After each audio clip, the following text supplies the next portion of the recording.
प्रिय विद्यार्थियों, कक्षा 9 हमारी पाठ्यपुस्तक क्षितिज का पाठ 11 सवैये रसखान। कवि का नाम है रसखान। सबसे पहले हम इस पाठ के कवि के जीवन परिचय के बारे में जानेंगे। देखिए, जीवन परिचय आपके सामने जो आपको जीवन परिचय दिखाई दे रहा है उसको साथ साथ पढ़ते चले। हिंदी साहित्य के कृष्ण भक्त कवि रसखान का मूल नाम सैयद इब्राहिम था। क्या नाम था? सैयद इब्राहिम। उनका जन्म सन 1548 ईस्वी के आसपास मुगल राजवंश से संबंधित एक प्रतिष्ठित पठान परिवार में दिल्ली में हुआ। कहाँ पे हुआ उनका जन्म? दिल्ली में। किस परिवार में हुआ? पठान परिवार। मूलतः मुसलमान होते हुए भी ये जीवन भर कृष्ण की भक्ति में डूबे रहे। उनकी भगवत भक्ति को देखकर गोस्वामी विट्ठल नाथ जी ने इन्हें अपना शिष्य बना लिया। तो आपसे पूछा जाएगा कि रसखान के गुरु का क्या नाम है, तो आप सीधा साधा उत्तर दीजिएगा, गोस्वामी विट्ठल नाथ इनके गुरु हैं। और कहते हैं कि उन्हें श्रीनाथ जी के मंदिर में कृष्ण के साक्षात दर्शन हुए। कभी आप मथुरा गए हो, ब्रज में गए हो, श्रीनाथ जी का मंदिर देखा हो, तो कहते हैं कि वहाँ पर रसखान को कृष्ण के दर्शन हुए थे और तभी से वे ब्रज भूमि में रहने लगे। कहाँ रहने लगे? ब्रज भूमि में, वृंदावन में रहने लगे। और फिर आजीवन यानी पूरे जीवन भर वहीं पर रहे और सन 1628 ईस्वी के आसपास इनका निधन हो गया। ये तो था उनका जीवन परिचय। अब देखेंगे हम रसखान ने कौन कौन सी रचनाएं की। तो रसखान की 2 काव्य रचनाएं। कौन कौन सी है? 2। पहली काव्य रचना है सुजान रसखान और दूसरी काव्य रचना है प्रेम वाटिका। प्रेम वाटिका में प्रेम विषयक दोहे हैं, प्रेम से संबंधित दोहे हैं। और सुजान रसखान में कृष्ण प्रेम पर कवित्त और सवैये लिखे हुए। कृष्ण प्रेम पर कवित्त है और सवैये। देखिए बेटा कि छंद के अंतर्गत यहाँ पर मुक्त है, इन्होंने 3 ही छंदों का प्रयोग किया है। पहला है दोहा, दूसरा है कवित्त और तीसरा है सवैये। 3 प्रकार के छंदों का प्रयोग किया है। आगे साहित्य की विशेषता, इन्होंने जो साहित्य लिखा, हिंदी के अंतर्गत जो कविताएं लिखी, अपने सवैये लिखे, कवित्त लिखा, प्रेम वाटिका लिखी, उनमें किस प्रकार की विशेषता है ये हम देखते हैं। तो साहित्य विशेषता में है रसखान की काव्य रचना का विषय है कृष्ण भक्ति। क्या है? कृष्ण भक्ति। तो साहित्य विशेषता में रसखान की काव्य रचना का विषय है कृष्ण भक्ति। वे कृष्ण से संबंधित प्रत्येक वस्तु पर मुग्ध है, आसक्त है। वो प्रत्येक कृष्ण से संबंधित वस्तु पर प्रसन्न है। कृष्ण का रूप सौंदर्य, वेशभूषा, मुरली और बाल क्रीड़ाएं उनकी रचनाओं के मुख्य विषय हैं। उन्हें कृष्ण की जन्मभूमि ब्रज का या यमुना तट, वहाँ के वन बाग, पशु पक्षी, पर्वत, नदी, तड़ाग यानी तालाब आदि से आगाध प्रेम है। आगाध यानी बहुत ज़्यादा प्रेम है।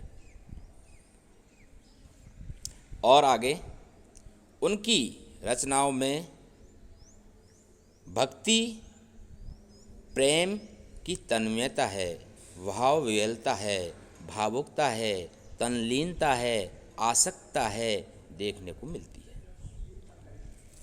अब आगे देखेंगे उनकी काव्य शैली, जो उन्होंने काव्य लिखा है प्रेम वाटिका और सुजान रसखान, उनकी काव्य शैली कैसी है, भाषा शैली। रसखान अपनी सुमधुर यानी अच्छी मधुर भाषा में और सरल सीधी सादी भाषा और सैरस, सै का मतलब है युक्त, रस से युक्त ब्रज भाषा, उसकी भाषा रस से युक्त ब्रज भाषा के लिए प्रसिद्ध है।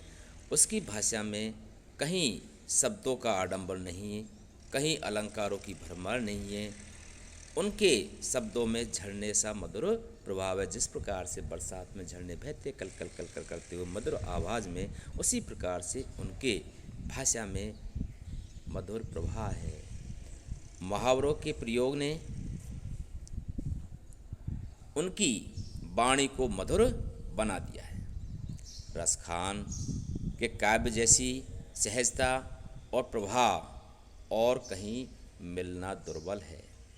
दोहा, कवित्व और सवैये तीनों छंदों का उनका पूरा अधिकार है।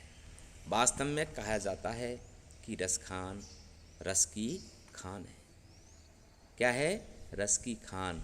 रस यानी आनंदों की खान, आनंदों का खजाना। इसलिए कहा जाता है कि कवियों में रसखान को रस की खान से ही नवाजा है। आगे हम देखेंगे इस पाठ में सवैये में क्या क्या उन्होंने लिखा है, किसके बारे में लिखा है, इसका एक हम पाठ सार देख लेते हैं। उसके बाद हम एक एक सवैये को पढ़ेंगे, अर्थ के साथ साथ उनका भाव हम समझेंगे। सबसे पहले देखिए, पहले सवैये में रसखान ब्रजभूमि पर मुग्ध है, वे अगले जन्म में भी ब्रजभूमि में रहना चाहते हैं। चाहे वे ग्वालवाल बने, चाहे नंद की गाय बने, चाहे गोवर्धन पर्वत का पत्थर बने, या यमुना किनारे कदम के पेड़ों पर बसने वाले पक्षी बने, पर वे हर हाल में ब्रजभूमि में बसना चाहते हैं।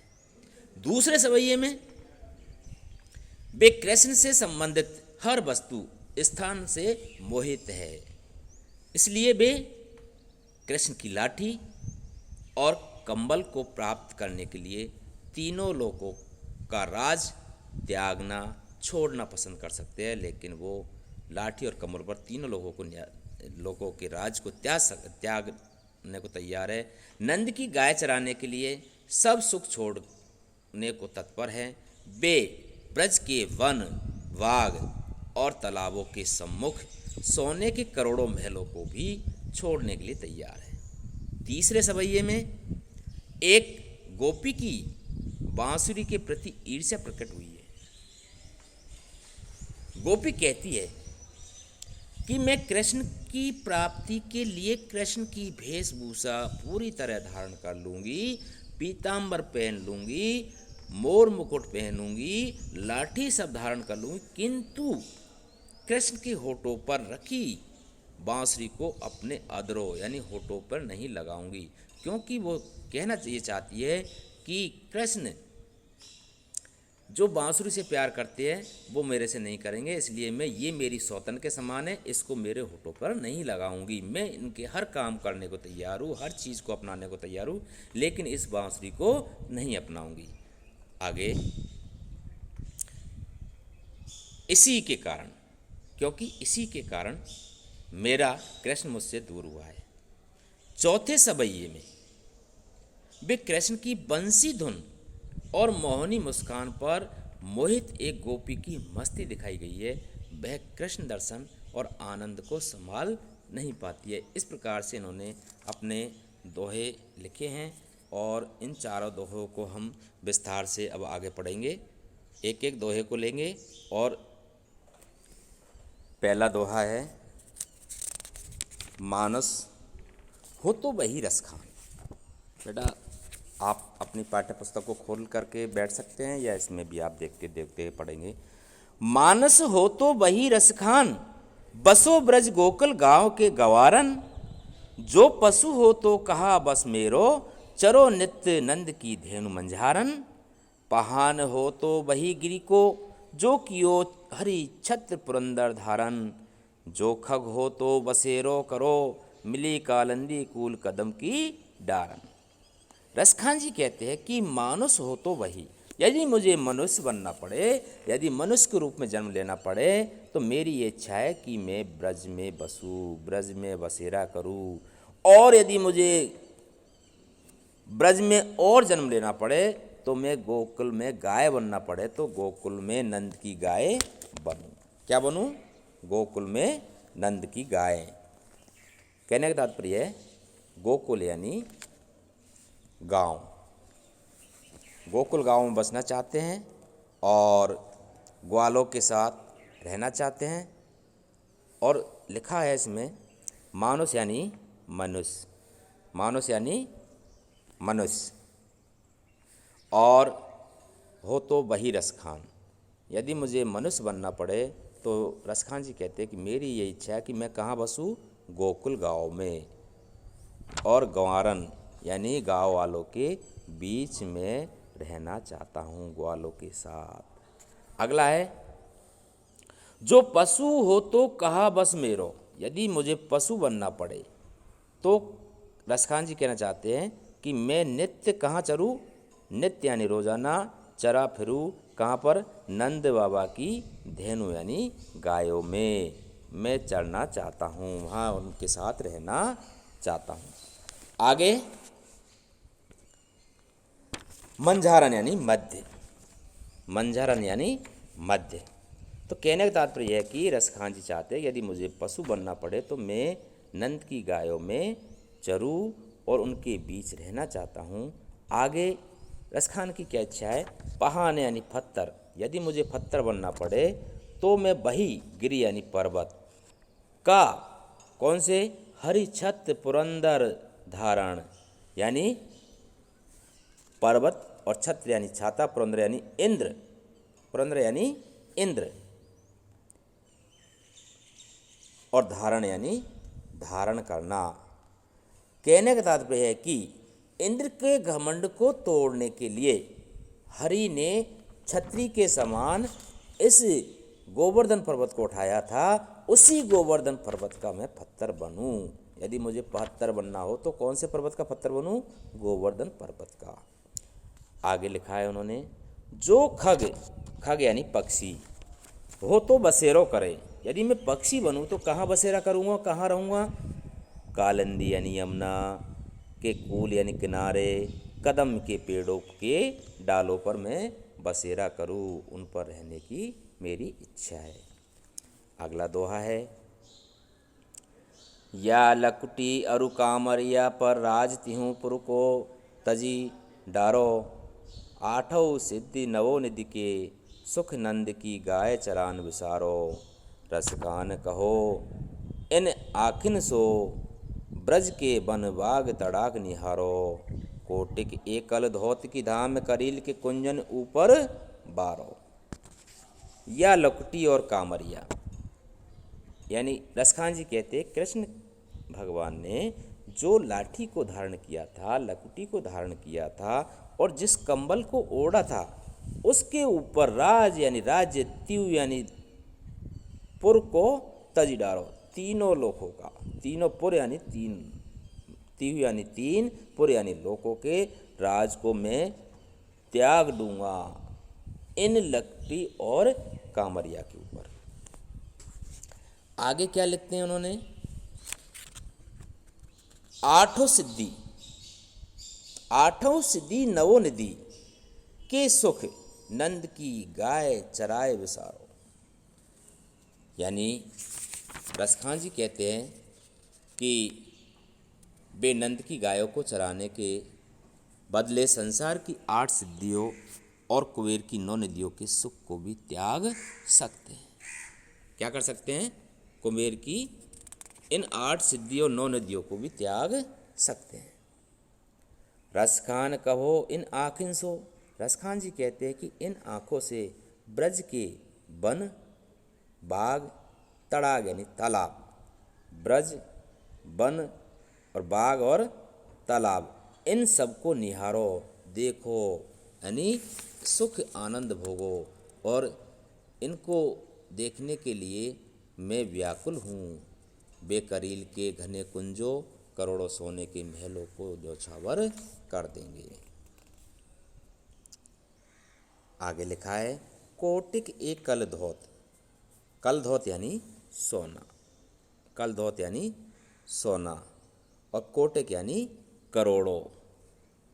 के धाम यानी घर, करील के कुंज यानी करील एक पेड़ होता है, उनके वन होते हैं, उन पर नौछावर करने को तैयार है। इस प्रकार से रसखान जी कहते हैं कि करोड़ों सोने के महलों को मैं इन करीलों के वन के ऊपर, बाग के ऊपर नौछावर कर दूंगा। मुझे वो सोने के महल, करोड़ों महल नहीं चाहिए। मुझे तो कृष्ण ने जहाँ अपनी लीलाएं रचाई थी, अपने जिस जगह उन्होंने बाल लीलाएं की थी, उनके ऊपर मैं सारे तीनों लोकों को त्याग दूंगा, सोने के महलों को त्याग दूंगा, सबको नौछावर करने के लिए तैयार है।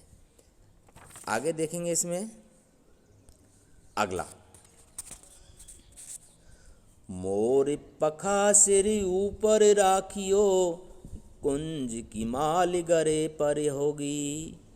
ओढ़ पीताम्बर ले लकुटी, बन गोधन ग्वारन संग फिरोगी। भावत बोई मेरो रसिखान, सो मेरो कहे सब स्वांग करोगी। या मुरली मुरलीधर की अधिरान की धरी, अदरान धरी अदरान धरोगी। कहने का तात्पर्य है कि इस सवैये के अंतर्गत गोपिका कृष्ण की सब बातों को मानने के लिए तैयार है, उनके सब कहना मानने के तैयार है, लेकिन सिर्फ जिस मुरली को कृष्ण ने धारण किया था अपने होठों पर, उस मुरली को अपने होठों पर धारण नहीं करेगी। क्यों? क्योंकि वो उससे दूर रहना चाहती है कि इसी के कारण मेरे से कृष्ण भगवान दूर हुए थे। उसको सौतन के समान समझती है मुरली को, इसलिए उन्होंने सब चीज़ करने के लिए तैयार है। अब एक एक चीज़ को देखेंगे। मोर पखा सिर ऊपर, मोर पंख, हाँ, मोर पंख सिर ऊपर, मोर पखा यानी कृष्ण भगवान ने मोर पंख धारण किया था, उसको धारण कर लेगी। गुंज की माल, और गले पर उनकी जो माला है, कौन सी माला है बताओ? गुंज की माल, गुंजाओं से बनी हुई माला को वो धारण कर लेगी। और ओढ़ पीताम्बर ले लकुटी, पीले वस्त्र धारण कर लेगी, लकुटी हाथ में लेगी यानी लाठी हाथ में लेगी, और गोधन गायें ग्वालों के संग फिरेगी, गायों को चराते हुए ग्वालों के संग फिरेगी। अब आगे क्या कहती है? मैं पीले वस्त्र पहन करके, लकुटी लाठी हाथ में लेकर के, गोधन गायों के साथ, ग्वाल वालों के साथ मैं संग संग फिरूंगी, गाय चराती हुई फिरूंगी। भाव तो वो ही मेरे रसखान, मुझे कौन भाते हैं? रसखान जी कहते हैं मुझे तो वही भाते हैं मेरे श्री कृष्ण, सो तेरे काहे सब स्वांग करूँगी। रसखान जी कहते हैं कि गोपिकाएँ क्या कहना चाहती है कि कृष्ण जो कुछ कहेगी वही मैं स्वांग करूँगी, जो कहेंगे वो मैं सब कुछ करने को तैयार हूँ। या मुरलीधर की अदरान धरी अदरान धरोगी। या मुरली यानी उनकी जो बांसुरी है, मुरलीधर ने अधर यानी होठों पर धरी है, उनको अपने होठों पर नहीं रखेगी, उनको अपने होठों पर नहीं धारण करेगी। ये गोपिका ने कहा है। प्रेम में आसक्त होकर के, प्रेम के वशीभूत होकर के, प्रेम में विभोर होकर के अपने श्री कृष्ण से गोपिका ने अनुरोध किया है। अगला पद है, कानन दे अंगुरी रही वो, जबई मुरली धन मंद बजे हो। मोहिनी तानन सो रसिखान, अटा चढ़ी गोदन गे हो तो गे हो। तेरी कहो सिगिरे ब्रज लोगने, कालय कोहु कितनो समुझे हो। माय रिवा मुख की मुस्कान समाहरी, न जे हो न जे हो न जे हो। कृष्ण की बांसुरी की धुन से मग्न एक गोपी का कथन है कि यदि किसी प्रकार उस कृष्ण की मधुर बांसुरी की धुन उनके कानों में पड़ गई तो वह अपने बस में नहीं रही। वह हाय री माँ कृष्ण के चेहरे की मनोहर मुस्कान ऐसी मनभावन है कि उनके जादू से बचा नहीं जा सकता। कानन दे अंगुरी रही वो, गोपिकाएं कहती है कि अपने कानों में उंगली दे करके रहना चाहिए, नहीं तो कृष्ण की मुरली की मधुर धुन उनके कानों तक पहुंच जाएगी और उनसे आसक्त होकर के, उनसे प्रेम से वशीभूत होकर के उससे रहा नहीं जाएगा। आगे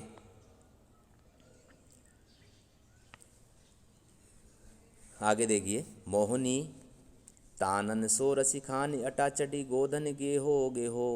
और मोहन कृष्ण भगवान जब सुबह प्रातःकाल अपने यानी अट्टा पर चढ़ करके, अटारी पर चढ़ करके, अटालिका पर चढ़ करके गोधन गेहो की मधुर धुन बजाते हैं और जब टेरी कहो सिगरे, ये टेरी ब्रज लोगन को काल्हु को कितनो समझे हो, काहली कितने समझा दिया है कि इसके बिना नहीं रहा जाएगा। और आगे देखिए, मायरी बा मुख की मुस्कान, हे माँ उस मधुर मुख की मुस्कान संभारी नहीं जाती है, न जैसे ही न जहे। और वो कहना चाहती है कि न जे हो न जेहे और न जेहे। आगे इन चारों पदों को आपने पढ़ लिया, चारों सवैयों को, और इसके बाद इसके प्रश्न उत्तर हम कल दिए जाएंगे यानी नेक्स्ट डे। धन्यवाद।